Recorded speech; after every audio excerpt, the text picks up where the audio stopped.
السلام علیکم ورحمۃ اللہ وبرکاتہ۔ حدیث پاک کا مفہوم ہے، آقا کریم علیہ الصلوۃ والسلام نے فرمایا کہ دنیا میں اپنے سے نیچے والے کو دیکھو کہ اس کے پاس رہنے کو جگہ نہیں، میرے پاس الحمدللہ رہنے کو جگہ ہے۔ اور دین اسلام میں عمل میں اپنے سے اوپر والے کو دیکھو کہ میں نماز نہیں پڑھتا، وہ تہجد پڑھتا ہے۔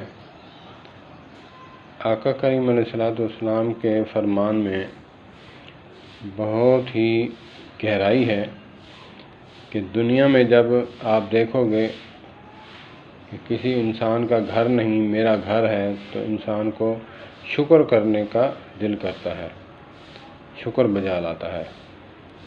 تو جب دین میں انسان دیکھے گا کہ فلاں تہجد پڑھتا ہے، فلاں روزے رکھتا ہے، فرضی بھی رکھتا ہے، نفلی بھی رکھتا ہے، تو اس کو عمل کرنے میں جو ہے وہ کوشش کرے گا کہ میں تو فرائض نماز نہیں پڑھتا، وہ تہجد پڑھتا ہے، اس کا مکان نہیں، میرا مکان تو ہے۔ تو انسان کو جو ہے حوصلہ ملتا ہے۔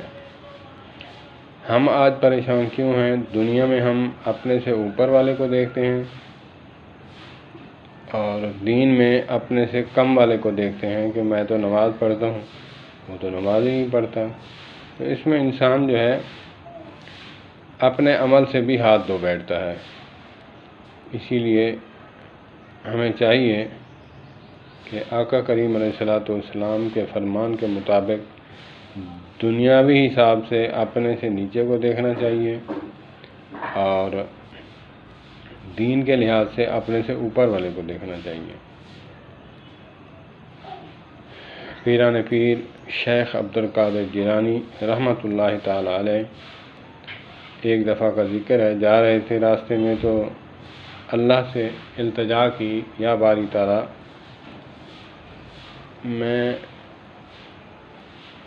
لوگ مجھے عزت سے بلاتے ہیں، میں تیرا برگزیدہ بندہ ہوں، اللہ میرے پیر جو ہیں ننگے ہیں، جوتی نہیں ہے، تو مجھے جوتی عطا فرما۔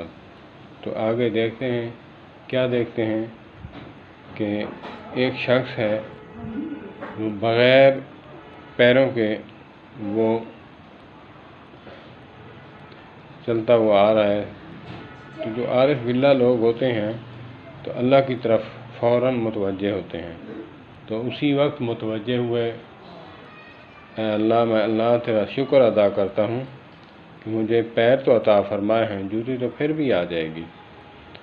تو یہ بزرگوں کا وتیرہ ہوتا ہے، اللہ والوں کا وتیرہ